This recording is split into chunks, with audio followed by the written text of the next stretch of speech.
Is this my first time performing here? It's my first time anywhere, ever. So bear with me as I get settled in and try to figure out what the hell I'm doing up here.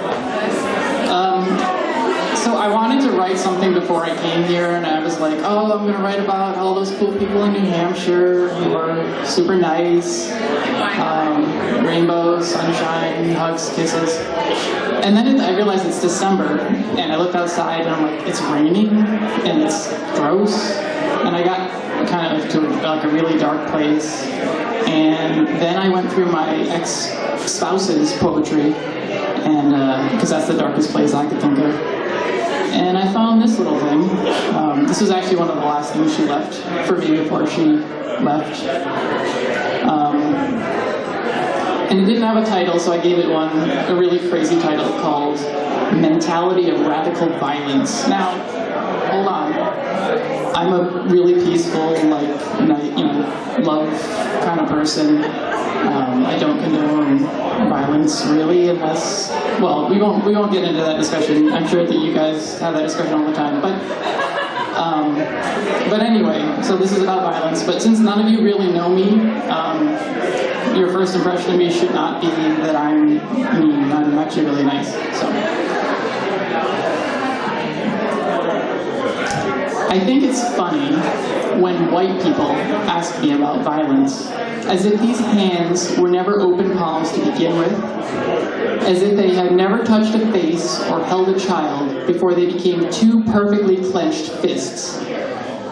There has been much bloodshed here, I know, but fear, still living between our sidewalk cracks and in the sounds of sirens mulling distant in the streets. They lull our children to sleep at night. Los Angeles is dying. I was going to change that to Manchester, but I didn't. I'm holding her in my arms. She asks me again about violence.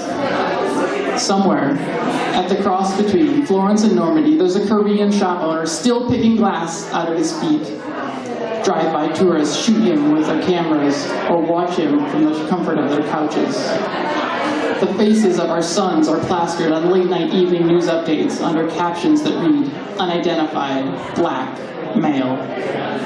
Ask me again about violence or military mentalities. See, our reality is just fleeting dreams left in bleeding streets. You're not listening!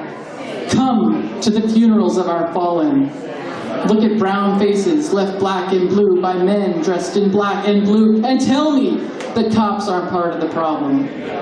Back home, a frayed picture of Mumia hangs against the crucifix of Bedroom Wall, and on days like these, when my knuckles get tired of kicking all that flesh, they release themselves, turned inward into prayer for a new day.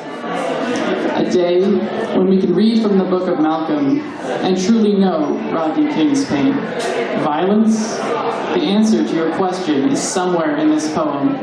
It is in the sidewalk cracks and the sounds of sirens in your children's sleep.